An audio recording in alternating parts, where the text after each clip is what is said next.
Ang benepisyo ng saging na naibibigay sa ating katawan ay napakarami. Maliban sa vitamins at minerals na taglay nito, ay mahusay din itong panggamot sa ibang mga karamdaman. So narito ang mga benepisyo na makukuha natin sa saging. Number 1, ang saging ay maraming taglay na nutrients. Ang saging ay kilalang good source ng fiber at antioxidants. Siksik din ito ng vitamins at minerals na kailangan ng katawan. Number 2, tumutulong itong mag-moderate ng blood sugar levels. Ang hinog na saging ay mayaman sa isang uri ng fiber na kung tawagin ay pectin. Samantalang ang mga hilaw na saging naman ay nagtataglay ng resistant starch na umaaktong soluble fiber. Ang pectin at resistant starch na ito ay parehong tumutulong mag-moderate ng blood sugar levels pagkatapos kumain. Nagpapawala rin ng gana kumain ang dalawang uri ng fiber na ito dahil pinapabagal nito ang digestion ng pagkain sa tiyan. Number 3, ang saging rin ay tumutulong para ma-improve ang ating digestive health. Dahil sa taglay na dalawang uri ng fiber na pectin at resistant starch, ang saging ay napaka-healthy para sa ating tiyan.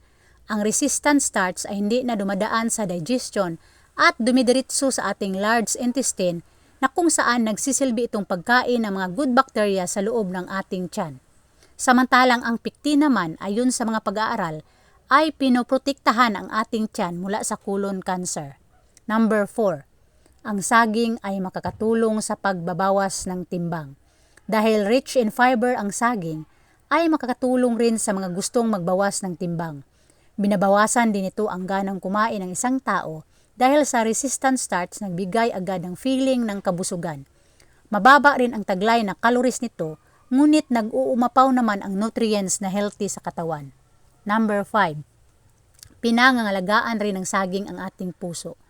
Ang isa pang importanteng benepisyo ng saging na naibibigay sa ating katawan ay ang pangangalaga nito sa kalusugan ng ating puso. Ito ay dahil sa taglay nitong potassium na importante para sa ating heart, health, at blood pressure control.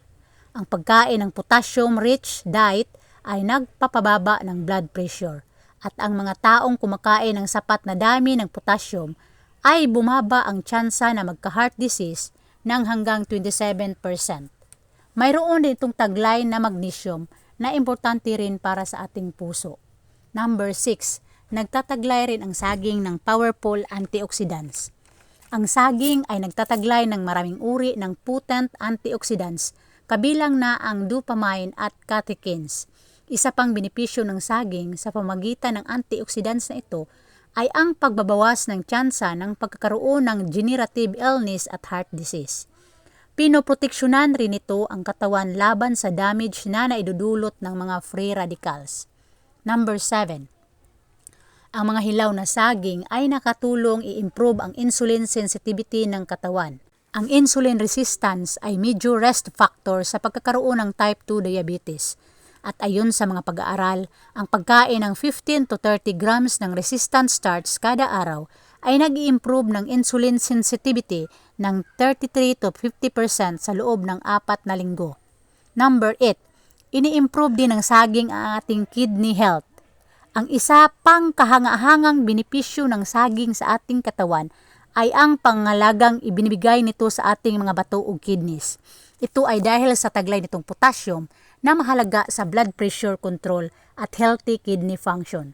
Sa isang 13-year study sa mga babae, napag-alaman na ang mga kumakain ng 2 to 3 bananas sa loob ng isang linggo ay bumaba ang tsansang magkaroon ng kidney disease ng 33%, samantalang 50% naman para sa mahilig kumain ng saging ng 4 to 6 times sa isang linggo.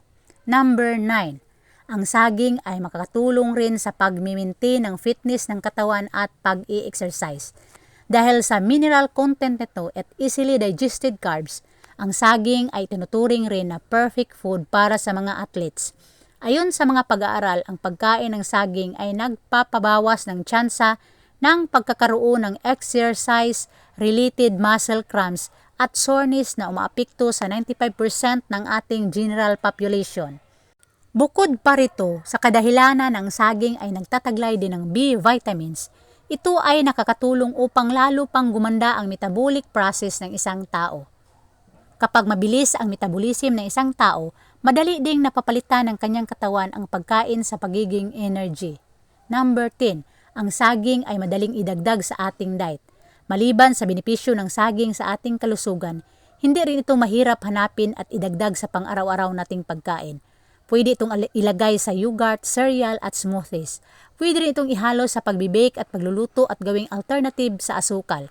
At higit sa lahat, protektado ito mula sa pesticides o kahit anong pollutants dahil sa makapal na balat nito. Napakaraming ang benepisyo ng saging sa atin. Kaya naman para mapanatiling healthy ang ating katawan, ay ugaliing kumain ng saging at isama ito sa ating regular diet para makaiwas sa mga sakit.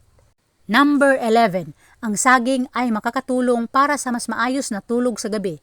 Marami sa atin ang hirap na magkaroon ng maayos na tulog sa gabi dahil marahil sa iba't ibang mga salik na maaring makaapekto sa atin.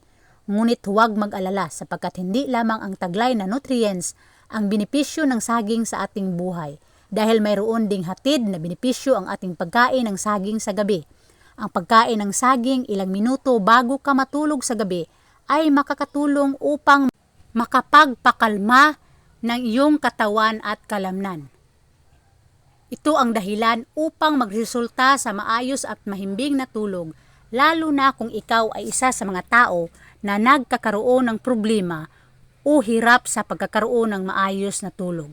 Ngunit isang paalala lamang na kung ikaw ay kasalukuyang may pinagdadaanang karamdaman na gaya na laman ng hika at ubo, maaring mahirapan ang iyong katawan na i-digest ito kung ikaw ay kakain ng saging malapit sa oras ng pagtulog.